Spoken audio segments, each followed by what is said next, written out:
So the greatest challenge when it comes to getting rid of our bad habits is that oftentimes they feel so good. And because of that, we continue to get drawn back into the same cycles, back into the same routines, and we end up with the same regrets, day after day, month after month, year after year. So in today's video, what I would like to do is talk about how I have to engage with these issues and how I've managed to just push past the pull and the allure that bad habits have. It's not supposed to feel easy. And that's a very important lesson to learn, because once you understand that there is a hurdle you will have to encounter in the form of adversity, you can begin to plan and prepare yourself for that difficulty. If you're someone who smokes, or you're someone who watches porn, or you're someone who has struggles with eating poor food, or any of these things that just click on that dopaminergic center of the brain, that's going to be hard to dispel. And you need to confront this with an awareness of the fact that it will be difficult and it will be a challenge. And all the time you feel that intensity and that difficulty, you're doing exactly the right thing. It's important that you recognize within that you will make mistakes and you will struggle for most of the time to actually keep those demons at the door. That sensation will be there, and every single time that it wins, because it does win sometimes, you just have to keep trying and you have to keep going again. That is the persistent dynamic whenever it comes to getting rid of bad habits, is that it always feels hard. So just recognize that, first of all, that this is a challenge, and whenever you decide to do something good for yourself, it will come with difficulty.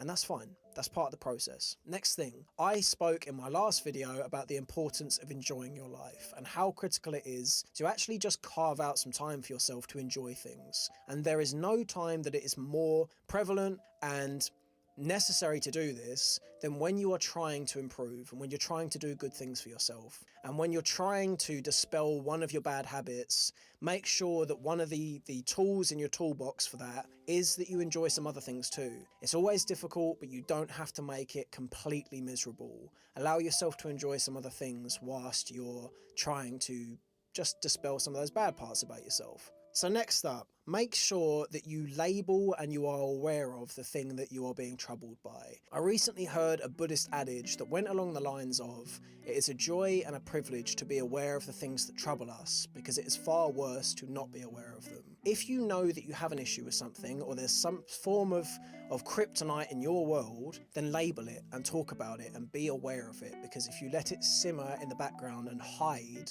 from reality, then it can get its teeth sunk into you, and it can become that much harder to actually dispel the illusion that you have yourself wrapped around when it comes to how strong an urge for a bad habit can be. Talk to your friends about it. Don't have any sort of stigma around labeling your weaknesses, because there's a tremendous amount of strength in knowing that you have those weak points. And further still, you can help people tremendously when you actually are strong enough to just talk about these things and be open about them. When I've engaged with people on my own difficulties and my own extreme bad habits, I have got a lot of positive feedback from other people who have said, I've never really spoken to someone who's been able to just say, yeah, I struggle with that and I find that difficult. And there's a tremendous amount of support that you offer other people when you are open with yourself about what you struggle with. And importantly so, you support yourself with that. So with that being said, I hope that the 3 things we've spoken about today help you just engage with your bad habits in a way where you can tackle them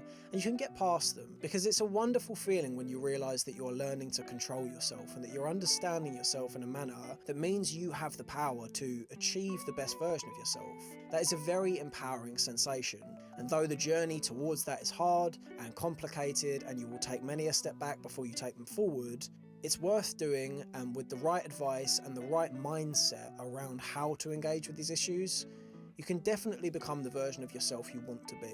See you in a bit.